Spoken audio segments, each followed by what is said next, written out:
Hey guys, Zogi sent you and welcome to the channel. Hope you guys are having a fantastic day. And I got an update for you guys on my last build that has exploded on the channel. There's so much support. I want to thank you guys all for going through there, all the lots of comments you guys have given on the build and ideas and stuff. I've read through all of them, I've tried out these things, and we have cleared the Nightmare 100 at level 94. So we're only going to continue getting stronger with this build. There's still a few more things I want to optimize my gear as well. My stats aren't the perfect, but it has rolled through 100. I cleared Hoarfrost Reach in under 5 minutes. I literally steamrolled through there, and it was pretty bad FX as well. There was poison damage, so all the enemies are doing poison damage, and as you guys know, poison damage just obliterates you at the higher nightmares, especially since the resistances are like really whack and you can't really do much about it. But yeah, we ran through that. We just bulldozed straight through it, cleared it pretty easily. Then I went and cleared another Nightmare 100. It was actually one with barrier breakers as the negative on there, so they were doing 100% increased damage to barriers.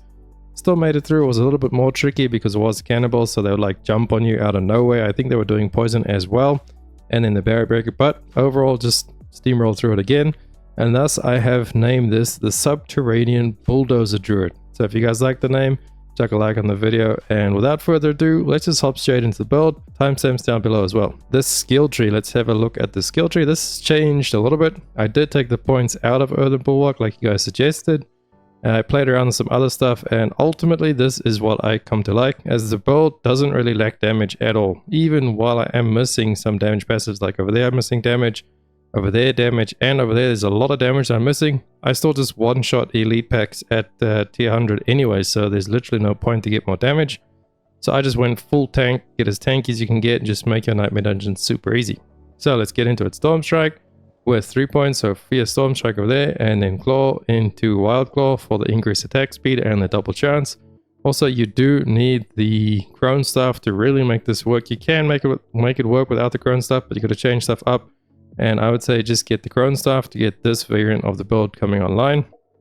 So that's why we rock with Claw there, and then obviously it's going to cast Storm Strike as well with your Crone Staff. Then we come on down to Landslide. You want to max this one out. This is most of your damage. Well, second to Unstoppable Barrier, just exploding everything.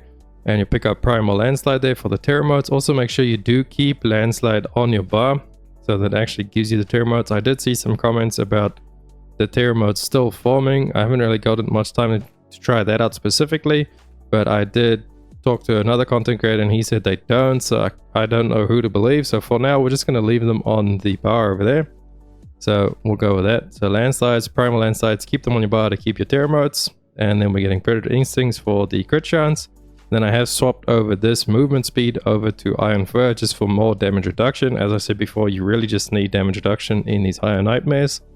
And then we moved on to Earthen Bulwark, 1 point enhanced, and Innate Bulwark. You don't need to put 5 points in there, doesn't really scale that much. And then we put 1 point in Ancestral Fortitude and 3 in Vigilance for the damage reduction whenever we do use Earthen Bulwark. So just nice little synergy over there. Come on down to pick up Poison Creeper with Enhanced and Brutal Poison Creeper. This will give you the increased crit chance. And someone did suggest to go with Ferocious Poison Creeper in the later Nightmare Dungeons to increase the poison duration, because when you activate it, like poisons everything around you. So it activates a lot of nodes in your Paragon tree and some other passives. But that 20% increased critical strike chance, every elite pack that I come across doesn't last more than 3 seconds. And this activate lasts for 6 seconds. This would increase it by 3, so pushing it up to 9 seconds, but the elite pack already died like 6 seconds ago. So I just think going with the crit chance will be better overall over there, as everything just literally explodes and gets obliterated anyway, so you don't really need the increase on the duration of the poison there. Then we move on down to Hurricane. And Hurricane you don't want to have on your bar. The reason we take Hurricane is to actually get this point, Savage Hurricane. Enemies affected by Hurricane deal 20% less damage, so the enemies will be taking less damage. That's why I pick up Hurricane. And Hurricane gets automatically casted with Trample. Since Trample is a Wrath skill, Hurricane is a Wrath skill as well. And if you read Nature's Fury, casting an Earth skill has a 30% chance to trigger a free Storm skill of the same category. I misread this before and I didn't know it had to be the same category, so I was saying that the Thunder Strike or Storm Strike or Claw is what actually was proccing Hurricane. I stand corrected. Hurricane is being procced off Trample after reading into it and reading you guys' comments. So thank you for letting me know that. I just misread the tooltip on Nature's Fury. And how Trample actually becomes a Earth skill so that it does the opposite, since obviously then Hurricane will be a storm skill, nature magic as well as Wrath, is with the use of the landslide aspect. The trampled earth turns trample into earth damage as well, so that's how you get the earth tag on trample. And then we pick up neurotoxin 1 point, and then 1 point in toxic claws just for the more poisoning. And then envenom of yeah is a massive one, getting 60% bonus crit strike damage against poison enemies. You got to get that on your amulet there. That's going to give you massive amounts of damage. And then we pick up 1 point in crushing earth, so your earth skills do a little bit more damage, but really get it over there for safeguard. Critical strike with earth skills fortify you for 7% base life, and you could play around passives. I was playing around with stone guard. While you have fortify for over 50% of your maximum life, your earth skills deal 4. This goes up to 12% increased damage. So if you wanted to go more, you could drop some further down passives like these. We'll talk about them in a second. You could drop them and put them in stone guard for more damage. But like I said, you just don't need more damage with the build. You do insane amounts of damage. Let's come on down. We go to Cataclysm, Prime, and Supreme Cataclysm. A lot of people suggested using Petrify, but Petrify only lasts for 3 seconds, 6 seconds. It doesn't last that long. And then as well, the cooldown is a little bit shorter, but only by like 9 seconds or so. And then it lasts a lot shorter. And Cataclysm is just nicer because it has more of that uptime. And it does also proc some of our passives there. Oh, I completely forgot. We pick up 1 point Elemental Exposure and 3 points in Endless Tempest to increase the duration of Hurricane and Cataclysm. And that is just a small little thing there. Your storm skills have a 10% chance to make enemies vulnerable for 1 second. So that does make Hurricane and Cataclysm also have a chance to make vulnerable on top of your Storm Strike, giving it a little bit more. But Storm Strike already gets it with that one over there. So just that as well on the passives. But back to what I was saying with Cataclysm versus Petrify. Stuff doesn't last long enough for you to really need the CC. You need it rather pulling everything in so it's on top of you more frequently. Actually is a lot more better, since the build does rely a lot on the barber to do pop explosion damage. It's going to explode everything around you. So having Cataclysm up to pull everything in more often is going to result in better results over Petrify. But if you want to use Petrify, go ahead and use it. I just think Cataclysm is better with more uptime. Then we put 1 point into Quick Shift and 3 points into Heightened Senses. And then we go over here to Defensive Posture for increasing the amount of Fortify you gain. Just going to help you build up that Fortify. And then Nature's Resolve, 15% chance when struck to fortify you for 4% base life. This just helps you for a little bit of downtime in between having Earthen Bulwark fall off. So whenever you do get hit, it's going to have a little bit of a chance to actually fortify you and, you know, give you all those damage reductions while fortified and everything, while you wait for a reset on your Earthen Bulwark. And then obviously Nature's Fury is the bread and butter of this. That's why I picked that up. So that is what we do with the skill tree. Hopefully that wasn't too much. You guys could all follow along. If you got any questions, ask them down below in the comments like you guys do. Come join the Discord as well. You can talk about them all over there. And now let's have a look at the aspects. I do actually have all this up on a build planner over at Mobilytics. I'll show you guys over here. I will have this link down below in the description for you guys. I've edited this and changed it to this new version that we are naming the Subterranean Bulldozer Druid. So it'll all be down in the description. If you guys want to just follow easily everything, as well as the Paragon Board later on and the skill tree.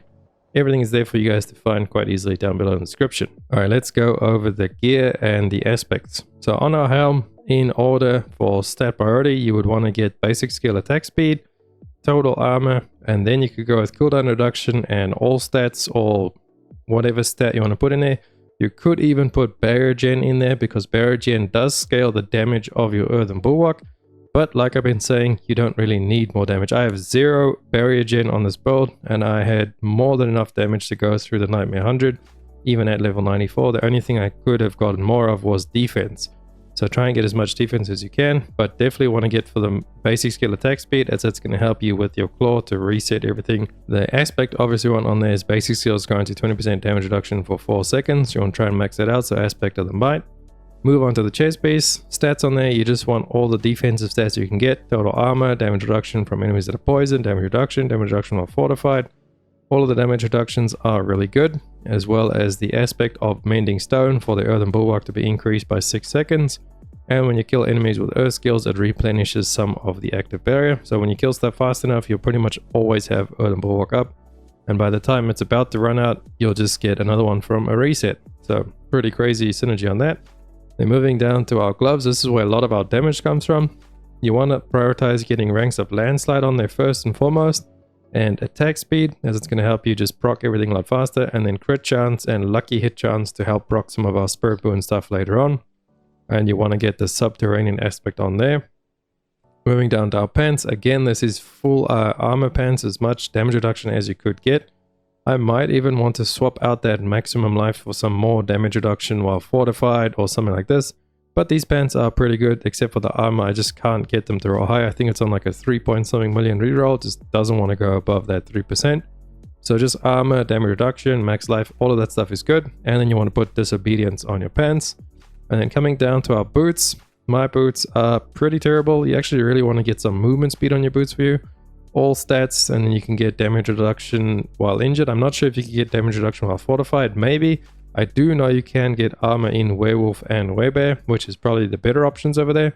But overall, my boots are helping me get further down in some Paragon nodes with the int and the all stats, giving me dexterity. So that is pretty good. But what I would say, try and get some movement speed and then damage reduction stuff on your boots, and then stats in the last spot. And then Ghost Walker on there, just really nice, giving you massive amounts of movement speed while you're unstoppable. And you're always unstoppable, so really nice movement speed there. And then we come down to the bread and butter, the great stuff of the Crone. This thing is insane. It helps us with the build, giving us that proc on Storm Strike and Claw, giving you more ranks into Claw. Just really good overall. I've actually gotten 4 of these in the season, so they seem to be pretty common. I've yet to receive my Tempest roll. Level 94, I'll probably be over level 100 by the time I receive a Tempest roll, while I'll be level 100 and still going on and still not see a Tempest roll. So, Crone stuff, if you're having trouble fighting with these, a good place to farm them is the Hoarfrost Reach. I actually got 2 out of my 4 from there, so go ahead and farm up the Hoarfrost Reach. Then moving on to our Amulet, most important thing on there is the Envenom passive, as well as the Symbiotic aspect on there, as it's going to proc all of your cooldowns and everything. And then damage reduction would be the next best thing. So damage reduction while fortified from poison enemies, all damage reduction. You could even go for max armor roll on there, and then cooldown reduction, you don't need it. Does just make the build work a lot smoother, as well as giving you higher uptime on your Cataclysm. So really nice overall. Then coming to our rings, the best rings you want to go for would be crit, vulnerable, lucky hit. So pretty much this one, if that crit strike damage with earth skills, that could be crit strike damage just flat. It doesn't have to be with earth skills, but obviously all of our damage is coming from earth skills anyway. So a really good ring overall. And then a little bit of lucky hit we get. I will explain to you why we have lucky hit later on in the build. And the aspect we want on the ring is the aftershock, so the landslides hitting twice, and then the trampled earth. Trampled earth now summons 6 landslide pillars earth during its duration that deal normal damage, and trample is also now a nature magic and earth skill. So that one is really important, as it ties into our symbiotic and nature's fury, making trample cast the hurricane. So that is the gear and the aspects. And now let's go into the spirit boons. This is one of the main reasons why we are using lucky hit. Number 1 being calm before the storm. Lucky hit nature magic skills have up to a 10% chance to reduce the cooldown of your ultimate skill by 2 seconds. Ultimate skill being your Cataclysm, so really nice over there. And the next reason why is lucky hit critical strikes have up to a 20% chance to reset the cooldown of your companion skills, so resetting the cooldown on your poison creeper. So you can stand there and spam it really fast in a big pack of elites, and it's just going to delete everything. You could actually bond with the wolf and then use Calamity to extend the duration of the ultimate skills by 25%, but then you would have to give up 10% attack speed, or you would have to give up 30% critical strike damage. And this apparently has been fixed in season 1, where it is giving us multiplicative damage. So if you feel like you need the ultimate skill, or you prefer having the ultimate skill up a little bit longer, that is your Cataclysm, so you'll have less downtime on it, then you could give up the damage or the attack speed. If you had to choose between these, I would only say give up the critical strike damage, as we just have so much damage in the build. The attack speed though is very essential, as it's going to help you reset everything faster. And if you stand around without Earthen Bulwark resetting too often, you're going to die, because Earthen Bulwark is literally what keeps you alive. So you could do that, but this is how I've cleared my hundreds, and it works just fine. And then we get the 10% reduced damage from elites on the wariness. So that is how we have the spirit boons. We went over everything now. And the Paragon Board, let's have a quick little look at the Paragon Board. Where is Paragon Board? There it is over there. I will have this up on the Mobilitics link, so you guys can follow everything to the T, as this one is obviously not finished yet. I will be missing a little bit, but the only main things I'll be missing is up there. So just come back down here, and I did change this around. I'm actually using territorial in here. You could use what's it called, the vulnerable one, exploit. You could put exploit in there in the beginning until you get territorial. So yeah, you could just use exploit here, as this is a dex orientated board. But anyway, we're going to go up the left here. You want to get all the maximum life armor damage reduction stuff you can get, because it's really good for the build. The damage is just crazy by itself. So anyway, we come up the left, we grab our glyph socket there, we come up there, grab the damage, you go up, and we put the first board we put in is Heightened Malice for more damage against poison enemies, since they'll be poison around you all the time, especially when you hit poison creeper and it resets and you hit it again and again and again. It's crazy. You have it up more often than not. You're going to go to the left there, grab that one first, then you come over to the right, you just work your way around here. You kind of got to go through there, work your way all the way up. You could even possibly drop this, but that 100 armor is really strong. So armor is really strong in the game. As we know, it's the strongest defense stat. So that's literally why I picked it up. 1 point for 100 armor is really strong. So we go up all the way through, grab our glyph over there. We're actually going with Fang and Claw, really important over there, so increasing your damage. And then we come over to the, don't go up the top yet. If you're leveling this up first, so you want to come on up, you go to the right, and then you grab yourself this Thunderstruck Ball just with the glyph down in the bottom here, as the glyph is the main reason we come here for the shapeshifter, and some more damage against vulnerable. This over here you could leave until much later. I only recently picked this up. This is going to give you more damage. So just come into the board, and this is a dex board, so you want to get all the dex points that you need, and then leave it over there. When we come back over here, and we go up and attach Inner Beast, getting your glyph straight away, and then you actually want to make your way to the left. So grabbing Protector in this glyph socket, we come up to the left, grabbing the nimble attack speed over here. Getting all the attack speed around the node is really important too, as attack speed helps you reset everything a lot faster. You want to come on left, get yourself the Earthen Devastation board. Now you could work your way through, and this is pretty much a straight beeline to the Earthen Devastation, as well as picking up your glyph at the same time. You could leave this, well, you just go straight through anyway. I believe later on we'll actually cap it out and we'll put the last point in there. But anyway, you come up through, you go around, grab your Earthen Devastation, and you go to the left and grab that much later. So you come back for that later. Just leave those few points there, go up, grab your Earthen Devastation. And then you can go to the right and you attach the Constricting Tendrils board, and then you actually want to put Spirit Glyph in there. This is the last glyph you want to pick up, so you just go up there, grab your Spirit, grab the max life, and then maybe if you've got some dex somewhere you could actually get that doubled, so even better. But that's pretty much the whole Paragon board. There's a few points left over. I think I've got about 22 points or so left over at this point. I'll just start filling up stuff. I believe we'll grab that max life over there, and then we'll actually grab this last earthen node over there, and then we'll grab these last two yellow nodes over here. So the armor, you pretty much just come straight around. You don't want to get the potion healing. You go up there, grab the armor, grab that armor. Then on this one, you come up here straight up, and you go straight through there, as the physical damage is pretty cool. You grab that for crit strike damage. You can grab all of these as well, just more crit strike damage and physical damage. But it will all be on the website, link below in the description. Paragon board there, the whole thing is filled out. As you guys can see there, we grab everything. So go check it out in the description. Anyway, that is it for this build. It's a pretty lengthy one. Hopefully you guys stuck by and you understand it a little bit better than last time. I will probably be making an ultimate final version of this eventually once I get to level 100, and maybe even drop the crone staff for a one-hander and a totem. So we might even drop the crone staff there just to get even more damage out of the build, even though we don't really need it. Like I've said so many times, it's all about the toughness. But yeah, we'll see how it goes. I'm going to experiment with it a little bit. This build is really strong, really fun, and obviously if you don't have a Tempest Roar, that's a good backup for not getting a Tempest Roar, as I'm level 94 and still no Tempest Roar. We'll just have to make that a new meme. Forever 29, like the old glass, what's it, Valdo glass from Destiny. But I'm not going to keep you guys any longer. Thank you so much for watching. I hope you liked it. If you did, please drop a like and a sub to the channel. Helps me out so much. And I'll catch you beautiful people in the next one. Ogisen out. Run free and dive into the sky. Hear the